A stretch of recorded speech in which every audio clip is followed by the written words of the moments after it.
सुर्ख रंग की कार तेज रफ्तारी से दौड़ती हुई एक फ्राक सड़क पर आगे बढ़ी चली जा रही थी। यह जजीरा टापू की मेन रोड थी और इस पर खासी तादाद में रंग बिरंगी कारें दौड़ रही थीं। सड़क के दोनों अतराफ में ऊंची ऊंची शानदार इमारतें बनी हुई थीं। सुर्ख रंग की कार के स्टीयरिंग पर एक सेहतमंद नौजवान बैठा हुआ था। उसका सुर्ख सफेद चेहरा, यूनानी खदोखाल और कांधों तक लहराते हुए सुनहरे बालों ने उसकी मर्दाना वजाहत को बेहद उजागर कर रखा था। उसके साथ वाली सीट पर स्याह बालों और ठीके नकोश वाली एक खूबसूरत लड़की बैठी थी। उसके हाथ में एक रिसाला था और वो बड़े इत्मीनान से रिसाले की तस्वीरें देखने में मसरूफ थी। डेसी, वो तुम्हारा रॉबर्ट बर्मन फिर तुमसे मिलने आ रहा है, नौजवान ने मुस्कुराते हुए लड़की से कहा। रॉबर्ट बर्मन? लड़की ने बुरी तरह चौंकते हुए कहा। हाँ, वही रॉबर्ट बर्मन जो तुम्हें देखते ही अपना दिमाग माफ कर बैठा था, नौजवान ने हंसते हुए कहा। वो आमक है रागर, जब उसे मालूम है कि मैं तुम्हारी दोस्त हूं तो उसे ऐसी बात सोचने का हक ही नहीं बनता, डेसी ने मुंह बनाते हुए कहा। यही तो वो कहता है कि रागर ने मैदान मार लिया है, नौजवान ने कैका मारकर हंसते हुए कहा और डेसी भी बड़े मुतरन्नम अंदाज में खिलखिलाकर हंस पड़ी। वो अब क्यों आ रहा है? डेसी ने हंसते हुए पूछा। बताया तो ये है कि तुमसे मिलने आ रहा है, कह रहा था कि बस अचानक बेचैन हो गया है, रागर ने मुस्कुराते हुए कहा। उन्हें बकवास, तुम खामखा मुझे तंग कर रहे हो। उसे मेरी तबीयत का अच्छी तरह अंदाजा है कि जब मैं किसी का हाथ पकड़ लेती हूँ तो फिर हमेशा उसी की वफादार रहती हूँ, डेसी ने मुंह बनाते हुए जवाब दिया। इस बात का तो उसे अफसोस है कि तुमने उसकी बजाय मेरा हाथ क्यों पकड़ लिया है, रागर ने हंसते हुए कहा। यह तो मेरे दिल की मर्जी है, डेसी ने उठलाते हुए कहा। अरे फिर तो तुम्हारे दिल से डरना चाहिए।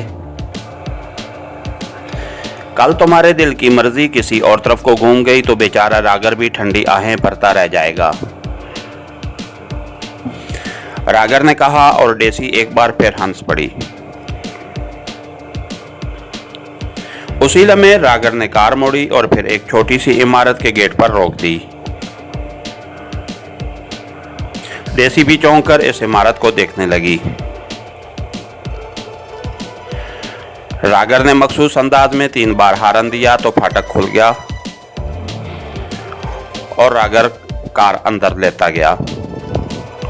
इस बार वो पूरी फोर्स लेकर आया है, कहता है डेसी को 0 से अगवा करके ले जाऊंगा, डेसी को जबरदस्ती अगवा करके ले जाऊंगा, रागर ने कार पोर्च में रोकते हुए कहा और डेसी ने इस तरह मुंह बना लिया जैसे को नैन की कड़वी गोली के उसके हल्क में उतर गई हो। मैं उसका मुंह नोच दूंगी, उसकी ये जुर्रत, डेसी ने इंतहाई हुसीले लहजे में कहा और दरवाजा खोलकर नीचे उतर आई। अरे अरे, फॉर गॉड सेक ऐसा ना करना, वरना उसके आए हुए मेहमान क्या कहेंगे कि हम इतने बदतमीज हैं, रागर ने नीचे उतरते हुए कहा। मेहमान? कौन मेहमान? डेसी ने चौंक कर पूछा।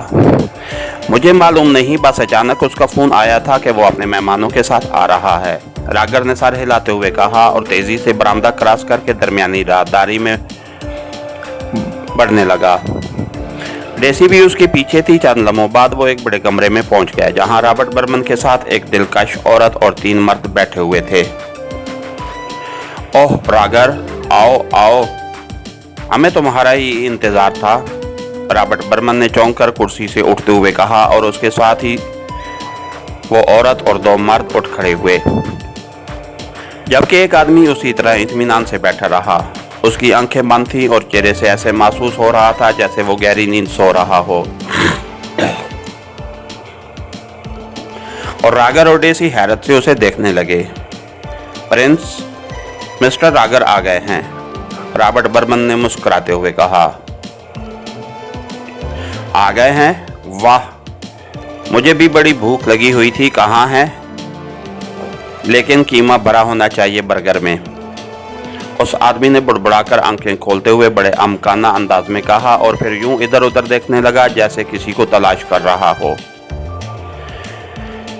बर्गर नहीं, रागर, मिस्टर रागर, रॉबर्ट बर्मन ने कहा। ओह अच्छा, यानी राग अलापने वाला, बहुत खूब। तो यहाँ भी राग अलापने वाले यानी रागर मौजूद होते हैं। कौन सा राग सुनाएंगे, तहार या ध्रुपद? इस आदमी ने बौखलाकर उठते हुए कहा।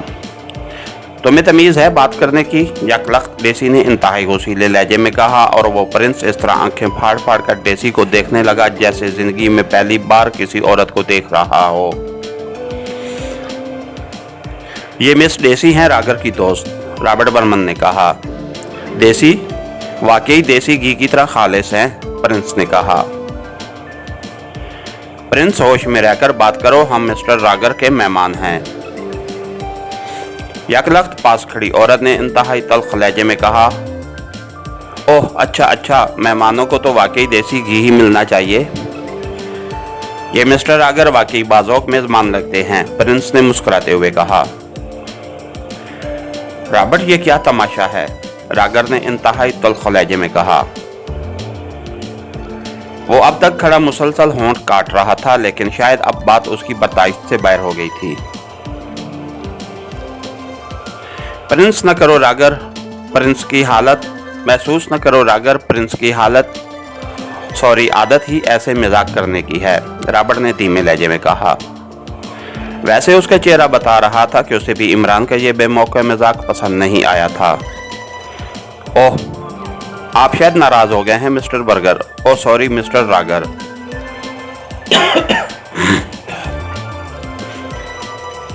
दरअसल जब भी मैं हवाई जहाज में सफर करूं मेरा ज़हन कुछ उल्ट पुल्ट हो जाता है। मुझे प्रिंस ऑफ डंप कहते हैं, इमरान ने यकलख्त संजीदा होकर रागर की तरफ मुसाफे के लिए हाथ बढ़ाते हुए कहा। मेरी एक बात सुन लीजिए मिस्टर प्रिंस, मैं ऐसे मजाक का आदी नहीं हूँ। रॉबर्ट बर्मन मेरा पुराना दोस्त है, इस वजह से मैंने अब तक आपकी बातें बर्दाश्त की हैं, लेकिन आप आइंदा मोहतात रहिए। रागर ने बड़ी बेदिली से मुसाफा करते हुए कदरे सख्त लहजे में कहा। जी बहुत बेहतर, इमरान ने बड़े सादतमंदाना अंदाज में सर हिलाते हुए कहा। ये उनके साथी हैं मिस जोलिया नाफ्टर वाटर, सॉरी मिस जोलियाना फिटर वाटर। ओह, मिस्टर सिद्दीकी और मिस्टर खावर, रॉबर्ट बर्मन ने जोलिया और दूसरे साथियों का तारुफ कराते हुए कहा और रागर ने उनसे मुसाफा तो किया, लेकिन साफ नजर आ रहा था कि उसका मूड बुरी तरह ऑफ हो चुका था। वो सब कुर्सियों पर बैठ गया, डेसी भी एक कुर्सी पर बैठ गई थी, उसके चेहरे पर भी खिंचाव के आसार नुमाया थे।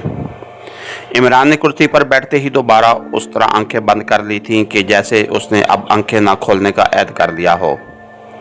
रॉबर्ट, मुझे इंतहाई ज़रूरी काम से जाना है, इसलिए जो बात है वो ज़रा जल्दी बता दो, रागर ने होंठ चबाते हुए कहा। आप बेशक ज़रूरी काम पर चले जाएं, लेकिन देसी घी को हमारे पास छोड़ जाएं। बड़ा अरसा हुआ है देसी घी की शक्ल ही नहीं देखी, जिधर देखो बनस्पति या फिर आयल ही नजर आता है, इमरान ने आंखें खोलते हुए बड़े मीठे लहजे में कहा। यू शट अप नॉनसेंस, न जाने क्या बकवास करते चले जा रहे हो। रागर यकलख्त हत्थे से ही उखड़ गया, उसका चेहरा गुस्से की शिद्दत से सुर्ख भभूका हो गया था और रॉबर्ट बर्मन उस तरह होंठ काट रहा था जैसे उसकी समझ में न आ रहा हो कि वो अब क्या कहे और क्या ना कहे। मिस्टर रागर, इत्मीनान से बैठ जाओ, ज्यादा गुस्सा दिखाने की जरूरत नहीं है। मुझे मालूम है कि तुम्हारी फिशिंग कंपनी के ट्रॉलर यहाँ मनशियात की स्मगलिंग करते हैं, लेकिन तुम रॉबर्ट बर्मन के दोस्त हो, इसलिए तुम फिक्र ना करो, मैं तुम्हारे मामलात में कोई मदाखलत नहीं करूँगा। वरना तुम जानते हो कि अगर मैं नारकोटिक स्पेशल एजेंसी के मिस्टर पाप को एक कॉल कर दूं तो तुम दूसरे रोज सड़कों पर भीख मांगते नजर आओगे, इमरान ने यकलख्त इंतहाई संजीदा लहजे में कहा और रागर का चेहरा यकलख्त बदल गया। वो इस तरह इमरान को आंखें फाड़ फाड़ कर देखने लगा जैसे अचानक उसकी बीनाई चली गई हो। डेसी और रॉबर्ट बर्मन भी सख्त हैरत ज़दा नजर आने लगे थे। कौन हो तुम? रागर ने बुरी तरह हिलाए हुए कहा। रॉबर्ट बर्मन का दोस्त हूँ, इमरान ने मुस्कुराते हुए कहा और रागर उस तरह कुर्सी पर बैठ गया जैसे उसके जिस्म से रूह निकल चुकी हो। तब तुम्हें किसने कहा है कि मैं ये काम करता हूँ? क्या रॉबर्ट ने कहा है? रागर की हालत वाकई देखने वाली थी। रॉबर्ट बेचारे को तो बहुत सी बातों का इल्म नहीं है। तुम इस बात को छोड़ो, सिर्फ इतना बताओ कि तुम्हारा ट्रॉलर जजीरा टार्जन के करीब से अब कब गुजरेगा? इमरान ने पूछा। जजीरा टार्जन? क्यों? तुम क्यों पूछ रहे हो? रागर ने चौंक कर कहा। जो बात मैंने पूछी है उसका जवाब दो। देखो, अगर तुम ये सोच रहे हो कि मुझे कोई डाज दोगे तो इस बात को ज़हन से निकाल दो। मुझे वाकई तुम्हारे बिजनेस से कोई तल्लक नहीं है। मैं अपने साथियों समेत सिर्फ उस ट्रॉलर पर सवार होकर जजीरा टार्जन के करीब जवार की सैर करना चाहता हूँ और बस। इमरान ने खुश्क लहजे में कहा। सॉरी, न मैं मनशियात का धंधा करता हूँ और ना मेरा कोई ट्रॉलर जजीरा टार्जन के करीब जाता है। मेरा बिजनेस तो सिर्फ फिशिंग का है और आई एम सॉरी, तुम लोग फौरन ये इमारत खाली कर दो। यकलख्त रागर ने उछलकर खड़े होते हुए कहा। उसी लम्हे एक तरफ पड़े हुए टेलीफोन की घंटी जोर से बज उठी और रागर ने चौंक कर एक बार टेलीफोन की तरफ देखा और फिर रिसीवर उठा लिया। यस, रागर ने करख्त लहजे में कहा। रागर, मैं जोसेफ बोल रहा हूँ, जोसेफ डार्ट। मेरे ख्याल में तुम मुझे अच्छी तरह जानते हो। दूसरी तरफ से एक इंतहाई करख्त आवाज़ सुनाई दी और रागर के चेहरे पर इंतहाई हैरत के आसार उभर आए। हाँ जानता हूँ, लेकिन रागर ने हैरत भरे लहजे में कहा। मैं चाहता तो तुम्हारी इस इमारत को बमों से उड़ा देता जिसमें तुम इस वक्त मेरे दुश्मनों के साथ मौजूद हो। इन दुश्मनों को जिन्हें तुम्हारा दोस्त रॉबर्ट बर्मन अपने साथ लेकर आया है, लेकिन मैंने और तुमने यहीं रहना है। इसलिए मैंने सोचा कि तुम दरिया में रहकर मगरमच्छ से बैर पालने की कोशिश न करोगे। इसलिए मैंने तुम्हें फ़ोन किया है कि तुम फौरन मेरे दुश्मनों को इस इमारत से बाहर निकाल दो। और सुन लो, अगर तुमने 5 मिनट के अंदर ऐसा ना किया तो ये पूरी इमारत तिनकों की तरह फिजा में बिखर जाएगी। सिर्फ 5 मिनट की मोहलत दे रहा हूँ और उसे मेरी तरफ से इनाम समझना। Goodbye. दूसरी तरफ से इतने ज़ोर से चीखते हुए कहा गया कि रिसीवर से निकलने वाली आवाज़ सारे कमरे में बखूबी सुनाई दे रही थी। रागर की हालत काल सुनकर इंतहाई अजीब नज़र आने लगी। सिद्दीकी, खावर, अरियब। इमरान ने यकलख्त अपने साथ बैठे हुए सिद्दीकी और खावर से कहा और वो दोनों उठकर बिजली की सी तेजी से कमरे से बाहर निकल गए। ये क्या हो रहा है रॉबर्ट? ये क्या हो रहा है? रागर ने इंतहाई हैरत भरे लहजे में कहा।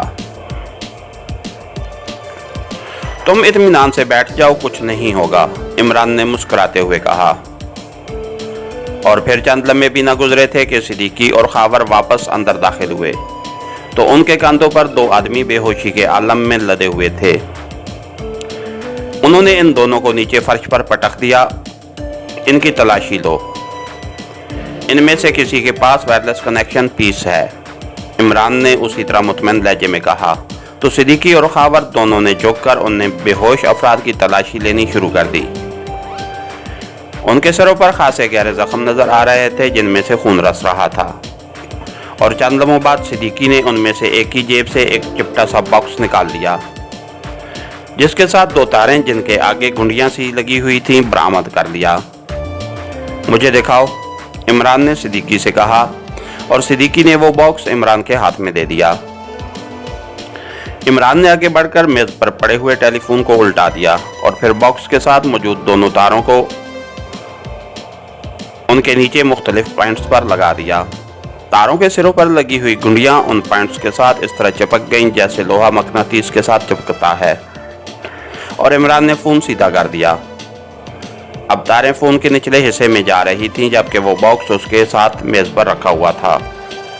इमरान ने बॉक्स का एक बटन दबाया तो टेलीफोन की घंटी जोर से बज उठी।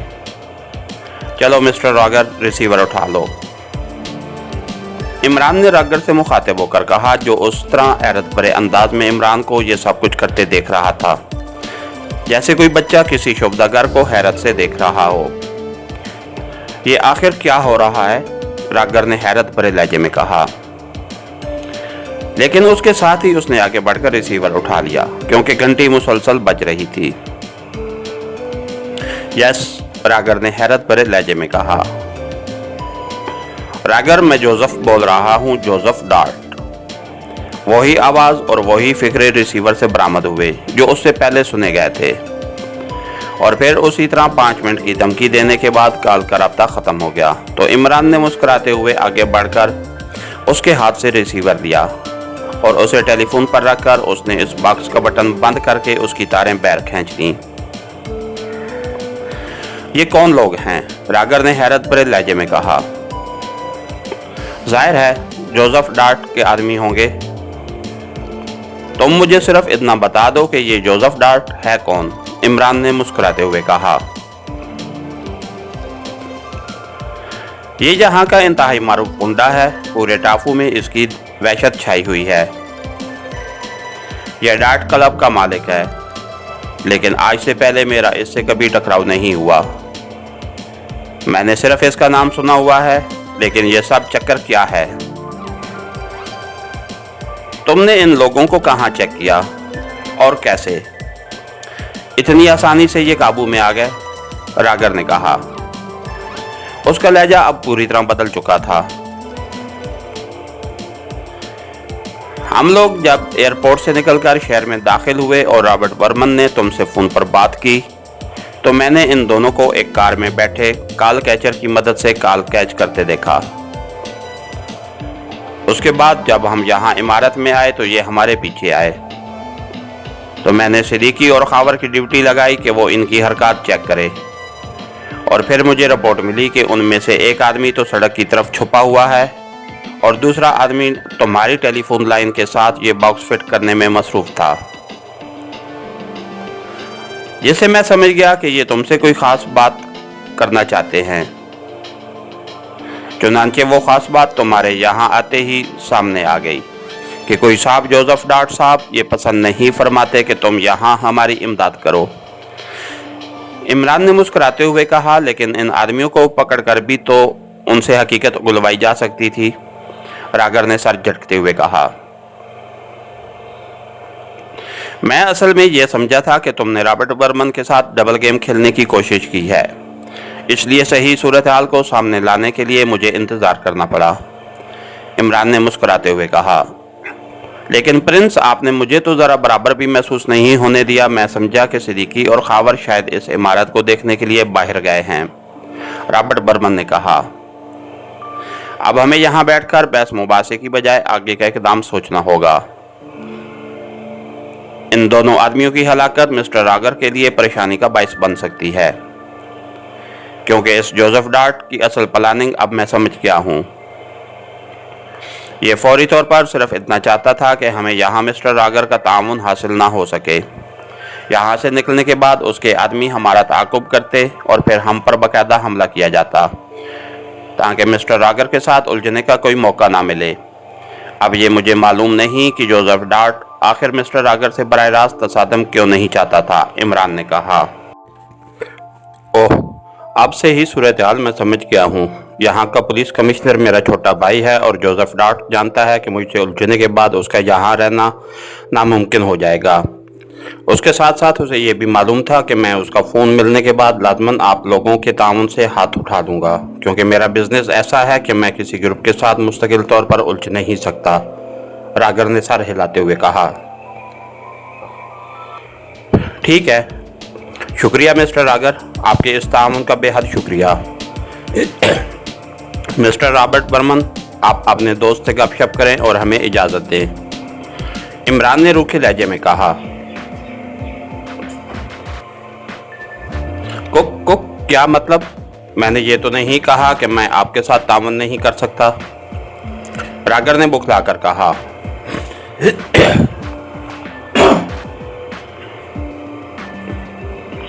आपने तो नहीं कहा, लेकिन मैं ऐसा चाहता नहीं, क्योंकि इस वक्त अच्छा मौका है कि हम यहाँ से निकल जाएं। हमारे जाने के 10-15 मिनट बाद आप इन दोनों आदमियों को उठवाकर कहीं बाहर फेंकवा दें और जोसेफ डार्ट को फ़ोन करके बता दें कि उसकी कॉल मिलते ही आपने हमें इस इमारत से बाहर निकाल दिया था। इमरान ने कहा और साथ ही वो तेज़ी से बैरूनी दरवाजे की तरफ बढ़ गया।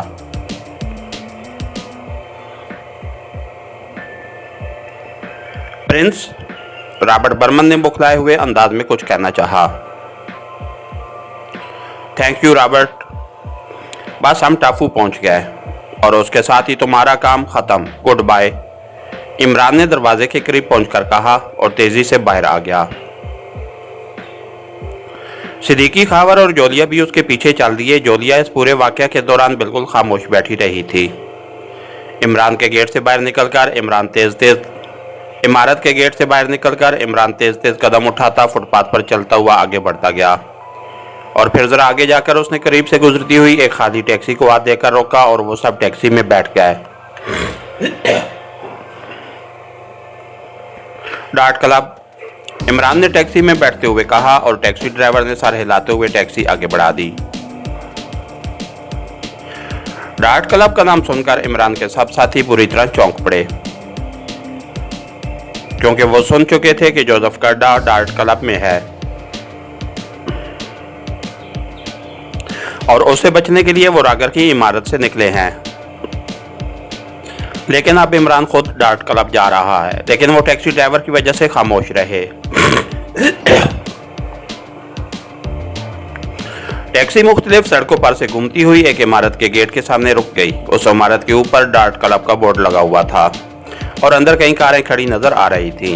इमरान गेट पर ही उतर आया जहां टैक्सी उन्हें छोड़कर आगे बढ़ गई तो सबसे पहले जोलिया बोली, ये आखिर तुम क्या करते फिर रहे हो? डार्ट क्लब आने का मतलब? जोलिया के लहजे में उलझन थी। जिस जगह से सबसे ज्यादा खतरा हो वही जगह सबसे ज्यादा महफूज होती है। इस जोसेफ डार्ट को मैं जानता हूँ और जिस तरह हमारी आमद और रागर से मिलने का इल्म था उससे साबित होता है कि वो बराह रास्त ताल्लुक लीसाक से है और अब हमने उस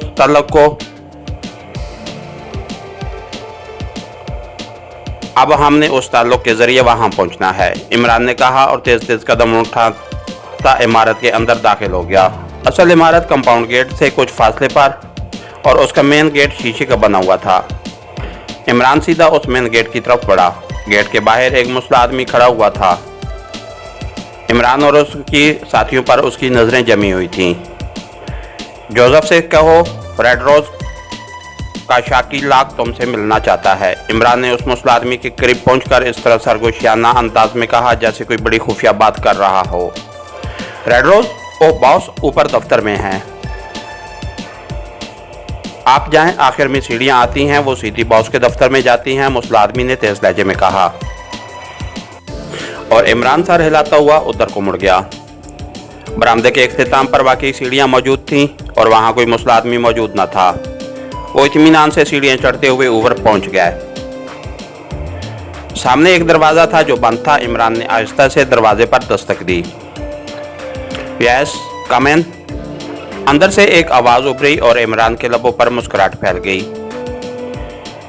क्योंकि ये वही आवाज़ थी जो फ़ोन पर सुनाई दी थी और इमरान दरवाजे को धकेलकर अंदर दाखिल हो गया। ये कमरा वाकई दफ्तर के से अंदाज में सजा हुआ था और एक बारी मेज़ के पीछे एक लंबे कद और भारी जिस्म का आदमी बैठा हुआ था। उसके चेहरे पर सपाटपन था। वो हैरत भरे अंदाज में इमरान और फिर उसके पीछे अंदर दाखिल होने वाली जोलिया, सिद्दीकी और खावर को देख रहा था। आप कौन लोग हैं? जोसेफ ने हैरत भरे लहजे में कहा। मिस्टर जोसेफ डार्ट, हम वो लोग हैं जिनके मुतालिक तुमने रागर को हुक्म दिया था कि वो हमें 5 मिनट के अंदर इमारत से बाहर निकाल दे। इमरान ने मुस्कुराते हुए कहा तो जोसेफ यकलख्त उछलकर खड़ा हो गया। क्या मतलब? तुम अली इमरान हो? जोसेफ की आवाज़ हैरत से फट गई। जोसेफ की आंखें हैरत से फट गईं। तुमने खामखा इतनी दर्दसरी मूल ली जोसेफ? हमें पहले ही इत्तला कर देते तो हम रागर की बजाय तुम्हारे मेहमान बन जाते। इमरान ने मुस्कुराते हुए कहा। तत तुम जिंदा हो? ये कैसे मुमकिन है? जोसेफ की आंखें फैलती चली गईं।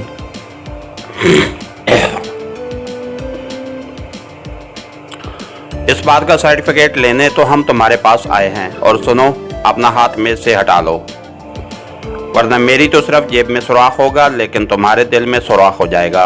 इमरान का लहजा यकलख्त सख्त हो गया और जोसेफ ने बेख्तियार मेज की तरफ बढ़ता हुआ हाथ उठा लिया। उसी लम्हे सिद्दीकी और खावर ने जेबों से रिवाल्वर बाहर निकाल लिए। तो तुम अब क्या चाहते हो? जोसेफ ने होंठ चबाते हुए कहा। सुनो जोसेफ, तुम मुझे अच्छी तरह जानते हो, इसलिए अगर तुम सोच रहे हो कि तुम हमारे साथ कोई चक्कर चला लोगे तो इस ख्याल को जहन से निकाल दो। और मुझे तुमसे लंबी चौड़ी कोई बात भी नहीं करनी, इसलिए इत्मीनान से मेरे साथ चंद बातें कर लो, उसके बाद हम वापस चले जाएंगे। इमरान ने यकलख्त संजीदा लहजे में कहा। तुम क्या कहना चाहते हो? जोसेफ ने होंठ काटते हुए कहा। यहाँ नहीं, इधर आ जाओ, सोफे पर इत्मीनान से बैठकर बातें करेंगे। इमरान ने मुस्कुराते हुए कहा और साथ ही उसका कोट की जेब में मौजूद हाथ बाहर आ गया।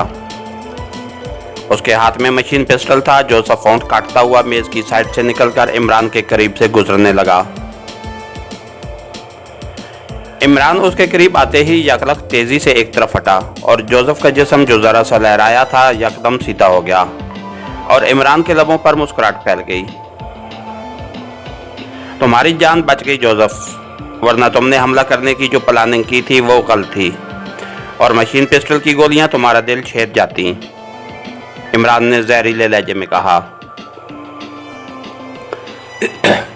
तुम चाहते क्या हो? जोसेफ ने मुड़कर होंठ काटते हुए कहा और उसी लम्हे सिद्दीकी और खावर ने उसकी पुश्त से रिवाल्वर लगा दिए।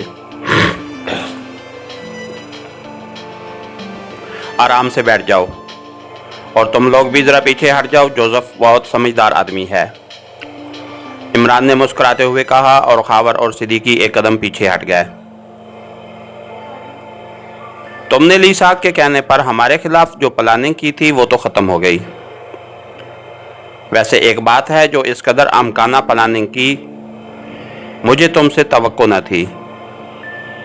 इमरान ने सोफे पर एक लात रखते हुए कहा।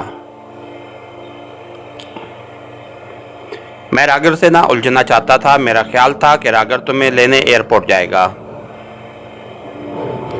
क्योंकि रॉबर्ट बर्मन का जजीरा टापू में वो ही दोस्त है और रॉबर्ट बर्मन तुम्हारे साथ आ रहा था।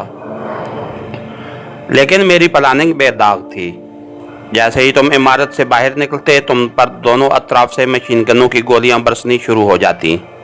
जोसेफ ने कहा। क्या तुमने लिसाक को बताया था कि तुम रागर से क्यों दबते हो? उसे मालूम है कि तुम और रागर मनशियात के कारोबार में बिजनेस पार्टनर हो। इमरान ने मुस्कुराते हुए कहा। तत तुम्हें कैसे पता चला? जोसेफ बुरी तरह चौंकते हुए पूछा। उसके चेहरे पर शदीद हैरत के आसार उभर आए थे। मेरी बात का जवाब दो। इमरान का लहजा सर्द हो गया। नहीं, उसे इसका इल्म नहीं है। वो मनशियात के सख्त खिलाफ है। अगर उसे इल्म हो जाता तो मुझे नाकाबिले तलाफी नुकसान उठाना पड़ता। जोसेफ ने होंठ काटते हुए जवाब दिया। अच्छा, अब आखिरी बात, जजीरा टार्जन के गिर्द मौजूद हिफाजत के मुतल्लिक मुझे तफसील से बताओ। इमरान ने सख्त लहजे में कहा।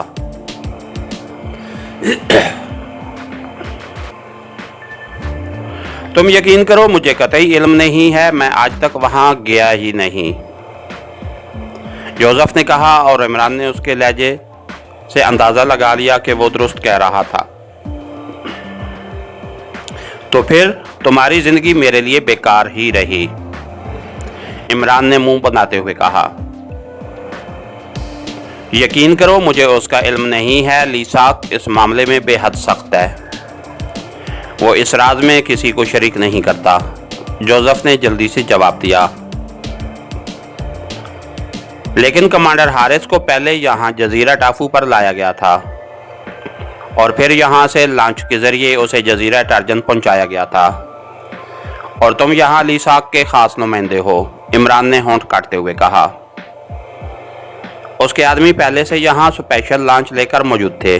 वो पूरी प्लानिंग से काम करता है और यकीन करो कमांडर हारिस के सिलसिले में उसने भी मुझे भी खबर नहीं होने दी, जोसेफ ने कहा। लेकिन उसके जजीरे पर असला और खाने पीने की सब चीज़ें जजीरा टापू से ही सप्लाई होती हैं, इमरान ने कहा। हाँ, उसके आदमी आकर ले जाते हैं। मैं तो सिर्फ जजीरा टापू में उसके दुश्मनों के खिलाफ काम करता हूँ और बस।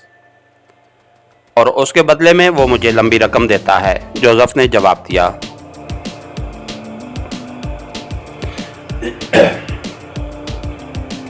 उसकी मखसूस फ्रीक्वेंसी बताओ जिस पर तुम उसे कॉल करते हो, इमरान ने होंठ काटते हुए कहा। वो खुद कॉल करता है और रिपोर्ट लेता है। वो बेहद मोहतात आदमी है, जोसेफ ने जल्दी से जवाब देते हुए कहा। इस आखिरी जवाब में तुमने झूठ बोला है मिस्टर जोसेफ, और झूठ मुझे बिल्कुल पसंद नहीं है। इमरान ने यकलख्त हाथ उठाकर मशीन पिस्टल को उसकी कनपट्टी से लगाते हुए इंतहाई सख्त लहजे में कहा। नहीं नहीं, मैं सच कह रहा हूं, जोसेफ ने बुरी तरह गुगियाते हुए कहा।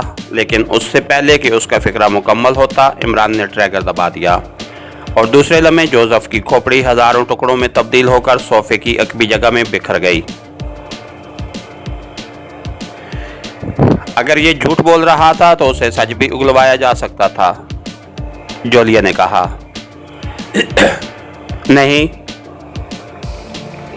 ये बेचारा सच ही बोल रहा था, लेकिन उसको जिंदा छोड़ देने का मतलब था कि लीसाक को हमारे बच जाने की रिपोर्ट मिल जाती।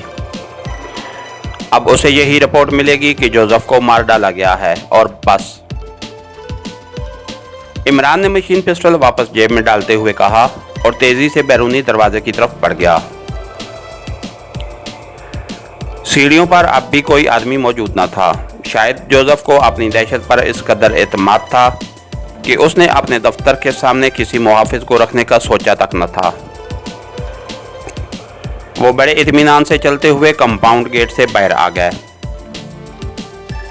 वैसे मेन गेट के सामने खड़ा हुआ वो पहला मुसला आदमी अब वहां मौजूद न था, बल्कि उसकी जगह और आदमी खड़ा था।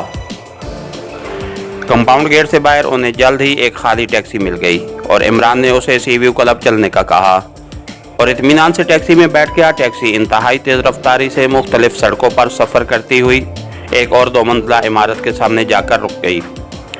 इमरान ने उसे मीटर के मुताबिक किराया दिया और फिर टैक्सी आगे बढ़ जाने के बाद वो इत्मीनान से चलता हुआ इमारत के मेन गेट की तरफ बढ़ गया। क्लब का हाल खासा वसी भी था और इंतहाई शानदार अंदाज में सजा हुआ भी था। इमरान सीधा काउंटर की तरफ बढ़ गया। वहां एक नौजवान किसी रजिस्टर पर झुका हुआ कुछ लिखने में मसरूफ था। इमरान के करीब पहुंचने पर उसने 8 सुनकर सर उठाया। यस सर, नौजवान ने कारोबारी अंदाज में कहा। मिस्टर ग्रांट को इतला दो कि एक पार्टी बिजनेस के सिलसिले में उसे मिलना चाहती है। लंबा काम है, इमरान ने बड़े सादा से लहजे में कहा। आपका नाम? नौजवान ने चौंक कर पूछा।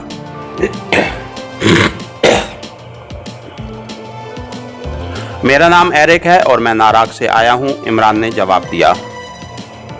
बेहतर, मैं बात करता हूं, नौजवान ने चंद लम्हे खामोश रहने के बाद कहा और फिर एक साइड पर पड़े हुए इंटरकॉम का रिसीवर उठाकर उसने एक नंबर दबा दिया। सर, मैं काउंटर से बोल रहा हूं। एक औरत और 3 मर्द आए हैं। वो आपसे किसी बिजनेस के सिलसिले में मिलना चाहते हैं। उनके लीडर का नाम एरिक है और वो कह रहा है कि वो नाराक से आया है। लंबा काम बता रहे हैं, नौजवान ने इंतहाई मुदबाना लहजे में कहा। ठीक है सर, नौजवान ने कहा और फिर रिसीवर इमरान की तरफ बढ़ा दिया। आप खुद बात कर दीजिए, नौजवान ने कहा और इमरान ने रिसीवर उसके हाथों से ले लिया।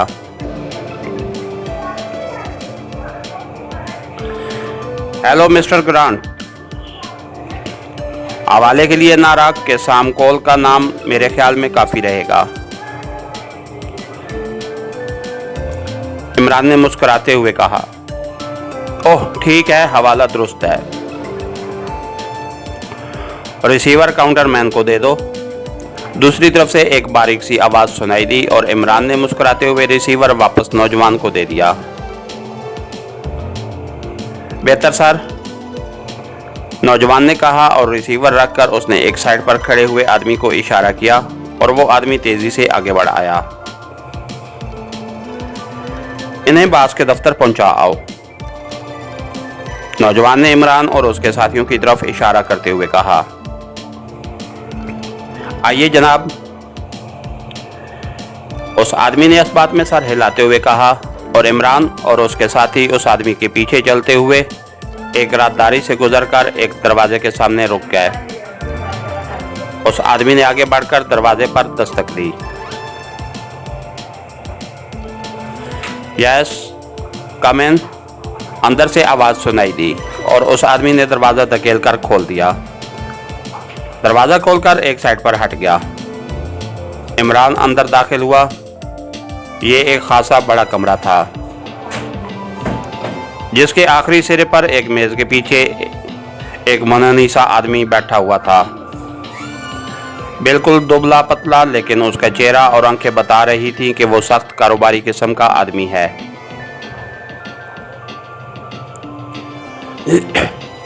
आइए मिस्टर एरिक, उस आदमी ने उठकर इमरान और उसके साथियों का इस्तकबाल करते हुए कहा। उसकी आवाज़ भी उसके जिस्म की तरह बारीक थी।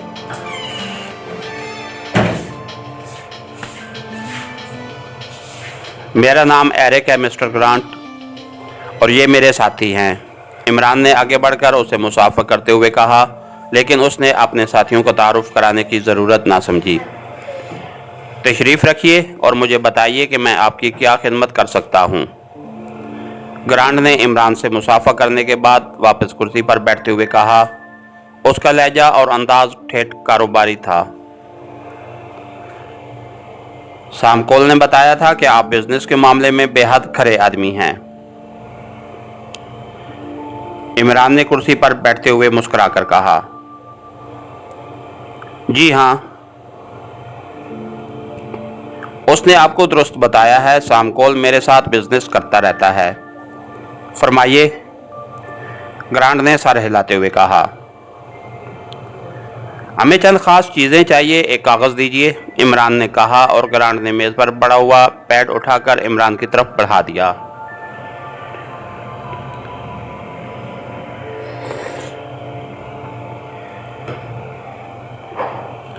इमरान ने जेब से कलम निकाला और फिर उस कागज़ पर एक फहरिस्त बनानी शुरू कर दी। चंद लम्हों बाद उसने कागज़ वापस ग्रांट की तरफ बढ़ा दिया। ओह, ये तो वाकई ख़ास चीज़ें हैं, लेकिन इनकी कीमत काफ़ी रहेगी। ग्रांट ने कागज़ देखकर चौंकते हुए कहा। कीमत की फिक्र ना कीजिए, सप्लाई की बात कीजिए, इमरान ने जवाब दिया। कब चाहिए आपको ये चीज़ें और कहाँ चाहिए? ग्रांट ने एक लम्हा सोचने के बाद पूछा। हमें आज ही ये चीज़ें चाहिए और अभी हम इस वक्त तक यहीं रहेंगे, इमरान ने जवाब दिया। लेकिन ग्रांट ने हैरत भरे लहजे में कुछ कहना चाहा। देखिए मिस्टर ग्रांट, शाम कॉल ने मुझे बताया है कि आप, इसलिए कोई लेकिन वेकिन नहीं होगा। बताइए कितनी कीमत है उनकी, इमरान ने तेज लहजे में कहा। शाम कॉल ने आपको दुरुस्त बताया है, लेकिन मैं ये कहना चाहता था कि उनमें से 20 चार्जर यहाँ नहीं मिल सकता। उसे नाराग से मंगवाना पड़ेगा और आप जानते हैं उसके लिए कम से कम 2 रोज़ चाहिए। उसके अलावा आपने सीहाक टाइप लॉन्च की डिमांड की है। यहाँ तक मैं समझता हूँ सीहक लॉन्च से ज़्यादा अच्छी लॉन्च भी आपको मिल सकती है। मेरा मतलब है DX लॉन्च, ग्रांट ने कहा। ओह, वेरी गुड। अगर DX लॉन्च आपके पास मौजूद है तो फिर ठीक है, और S20 चार्जर को रहने दीजिए। हमें फौरी सब कुछ चाहिए, ज़्यादा से ज़्यादा चंद घंटों में, इमरान ने कहा।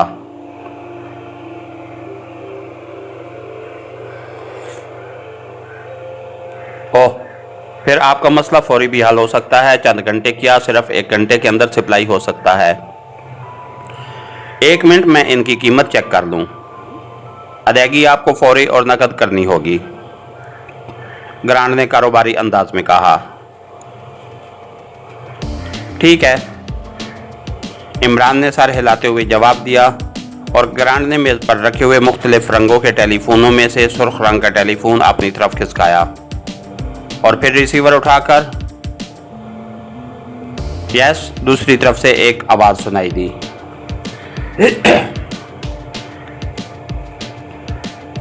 बर्थमैन को मेरे पास भेज दो, ग्रांट ने कहा और रिसीवर रख दिया। तकरीबन 10 मिनट बाद दरवाज़ा खुला और एक बारीक जिस्म का आदमी अंदर दाखिल हुआ। उसने उछलती हुई नज़रें इमरान और उसके साथियों पर डाली और फिर ग्रांट से मुखातिब हो गया। यस बॉस, उसका लहजा बेहद मुतमाना था। ये लिस्ट लो और उसकी सही कीमत चेक करके ले आओ, ग्रांट ने इमरान वाला कागज़ उसकी तरफ बढ़ाते हुए कहा। यस बॉस, रथमैन ने मुअत्तबना अंदाज में कागज़ लेते हुए कहा। सीहॉक की बजाय DX की कीमत लगाना और S20 चार्जर को हज़फ कर देना, ग्रांट ने कहा, और रथमैन सर हिलाकर वापस चला गया।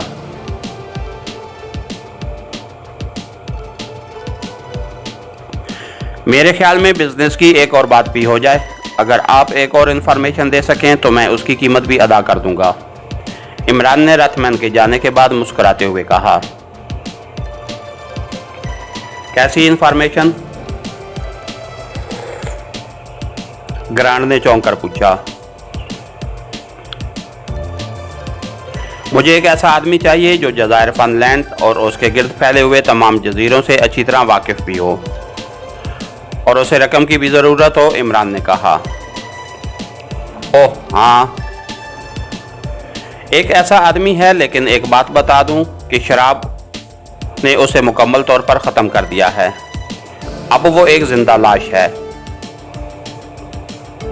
बल्कि वो अब एक जिंदा लाश से ज़्यादा नहीं है, लेकिन उसकी सारी उम्र इन्हीं जजीरों में गुजरी है। वो आपकी रहनुमाई तो कर सकता है, लेकिन उसके अलावा और किसी काम नहीं आ सकता, ग्रांट ने मुस्कुराते हुए कहा। ठीक है, उस आदमी से मिलवाने की कितनी कीमत होगी, इमरान ने कहा। आप सामकोल के आदमी हैं, इसलिए आप सिर्फ $50 दे दीजिए, ग्रांट ने मुस्कुराते हुए कहा, और इमरान ने खामोशी से कोट की अंदरूनी जेब में हाथ डाला और $50 का एक नोट निकालकर ग्रांट की तरफ बढ़ा दिया। ग्रांट ने नोट उठाया और उसे मेज़ की दराज में डालकर उसने एक इंटरकॉम का रिसीवर उठाया और उसका एक नंबर प्रेस कर दिया।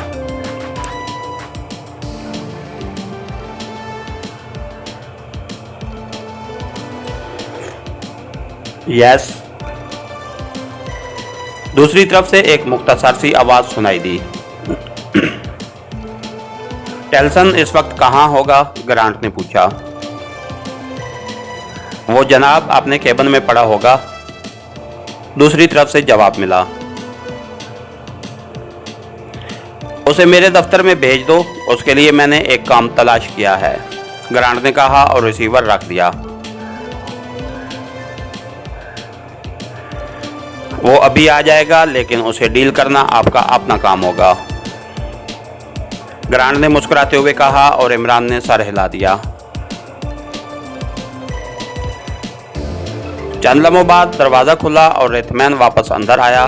उसने आगे बढ़कर कागज़ दोबारा ग्रांट के सामने रख दिया। ठीक है, तुम जा सकते हो, ग्रांट ने कहा, और रथमैन वापस चला गया। 50 लाख डॉलर। ग्रांट ने कागज उठाकर पढ़ा और फिर इमरान की तरफ बढ़ा दिया। इमरान ने एक नज़र कागज पर डाली और फिर जेब में हाथ डालकर उसने एक चेकनुमा कागज निकाला और उस पर रकम दर्ज करके उसने चेक ग्रांट की तरफ बढ़ा दिया। सॉरी, मैंने नकद की बात की थी, ग्रांट ने मुंह बनाते हुए सख्त लहजे में कहा। यह नकद है mister Grant, central bank of नाराक का गारंटी चेक, इमरान ने कहा तो ग्रांट ने जल्दी से चेक उठाया, उसे गौर से देखने लगा। ओह मिस्टर एरिक, आपने तो वाकई मुझे हैरान कर दिया है। सेंट्रल बैंक ऑफ नाराक के गारंटी शुदा चेक का तो मैं सोच भी नहीं सकता था। ऐसे चेक तो बिग गन्स को ही जारी किए जाते हैं। ग्रांट के चेहरे पर पहली बार शदीद ताज्जुब के आसार नमूदार हुए थे।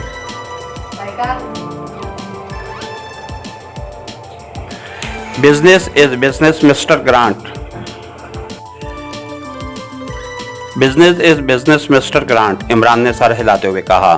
ठीक है, ग्रांट ने चेक को बड़ी एहतियात से तय करके अपनी जेब में मुंतकिल करते हुए कहा।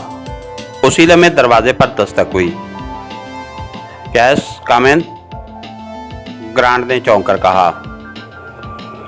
दूसरे लम्हे दरवाजा खुला और एक मजहूल सा बूढ़ा लड़खड़ाता हुआ अंदर दाखिल हुआ। उसके जिस्म पर इंतहाई फटा पुराना लिबास था। दाढ़ी बड़ी हुई थी और चेहरे पर ऐसी मरूनी छाई हुई थी जैसे वाकई वो सदियों पहले मर चुका हो। आंखें बुरी तरह धुंधला सी गई थीं। ये है टेल्सन, ग्रांट ने आने वाले की तरफ इशारा करते हुए कहा।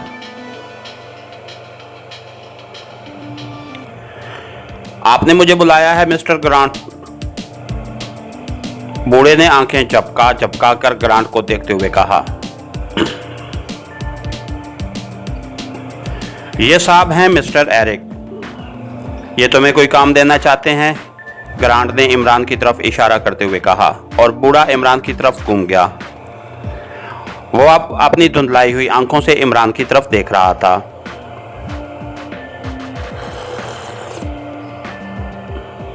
टेल्सन, क्या तुम 1 लाख डॉलर कमाना चाहते हो, इमरान ने ऊंची आवाज में कहा और 1 लाख डॉलर के अल्फाज सुनते ही बूढ़ा इस तरह उछला जैसे उसके जिस्म को 1 लाख वोल्टेज का करंट लग गया हो।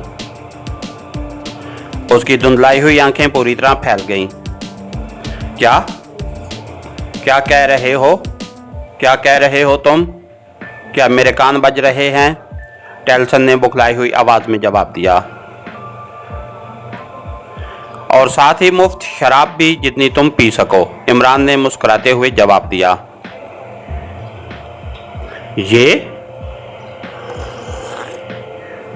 ये कैसे मुमकिन है, टेल्सन ने इस तरह जवाब दिया जैसे उसका ज़हन यकलख्त माफ हो गया हो। मुमकिन क्यों नहीं, ये लो 50 डॉलर और तुम अभी जाकर अपने केबिन में बैठो। जब हमें तुम्हारी ज़रूरत होगी हम तुम्हें बुला लेंगे, इमरान ने कहा और जेब से 50 डॉलर का नोट निकाल कर टेल्सन की तरफ बढ़ा दिया। टेल्सन ने इस तरह इमरान के हाथों से नोट झपटा जैसे ये नोट 50 की बजाय 1 लाख डॉलर का हो और फिर तेजी से वापस दरवाजे की तरफ मुड़ गया। अब उसके कदम खासे तेज हो गए थे। क्या वाकई तुम इसको 1 लाख डॉलर दोगे, ग्रांट ने होंठ चबाते हुए कहा। अरे नहीं मिस्टर ग्रांट, मैं इतना आमक बिजनेसमैन नहीं हूं, मैंने इस बूढ़े का अचार नहीं डालना, सिर्फ चंद बातें इसे पूछनी हैं और उसके बाद उसका काम खत्म, मुआवजा मैंने पहले दे दिया है, इमरान ने मुस्कुराते हुए कहा।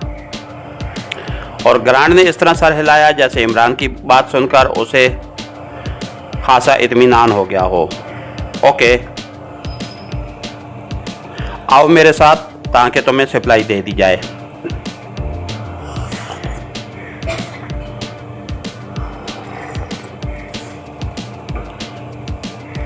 ताकि तुम्हें सप्लाई दे दी जाए, ग्रांट ने उठते हुए कहा। कहाँ जाना होगा? इमरान ने चौंक कर पूछा।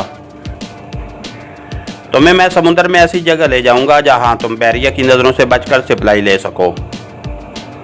सप्लाई वहां पहुंच जाएगी। ओवर। उसे तुम्हारे हवाले करने के बाद मैं फारिग हो जाऊंगा, ग्रांट ने कहा।